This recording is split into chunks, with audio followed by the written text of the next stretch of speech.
बुरका पांघरून सराफ दुकानातून दागिने घेऊन पसार। सोलापूर शहरात गेल्या महिन्यांपासून बुरका पांघरून सराफ दुकानात ग्राहक बनून दागिने चोरणाऱ्या टोळींची सुळसुळाट वाढला आहे। तिन्ही दुकानांमध्ये अशा प्रकारे दागिने गायब झाल्याबद्दल शहर पोलिसात गुन्हे नोंदवले आहेत। या घटना सिद्धेश्वर पेठ, अशोक चौक, भारतरत्न, इंदिरानगर या ठिकाणी सायंकाळच्या सुमारास घडल्या।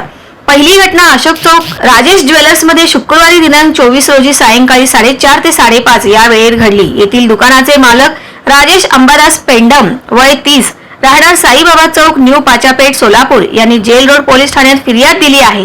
यात म्हटले आहे की फिर्यादीच्या दुकानात 4 अज्ञात बुरखाधारी महिला ग्राहक म्हणून आल्या। फिर्यादीच्या वडिलांचे लक्ष विचलित करून त्यांनी हातचलाखीने दुकानातील सोन्याची पत्ती, बदाम, सोन्याची काडी असा 59,200 रुपयांचा ऐवज चोरून धूम ठोकल्याची फिर्यादीत म्हटले आहे।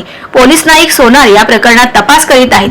दुसरी घटना 12 मे रोजी सायंकाळी 6 ते 6:30 च्या सुमारास सिद्धेश्वर पेठेतील अरमान ज्वेलर येथेही अशाच पद्धतीने 72,000 रुपये किमतीच्या सोन्याच्या पिना, फुलाच्या आकाराची मोरणी बुरखाधारींनी चोरून नेल्या। या प्रकरणी ज्वेलरीचे मालक आसिफ बशीर शेख वय 38 हाजी हजरत चाळ, मुराजीपेठ, सोलापूर यांनी फौजदार चावडी पोलीस ठाण्यात सोमवारी फिर्याद नोंदवली आहे। तपास पोलीस नाईक मुलानी करीत आहेत।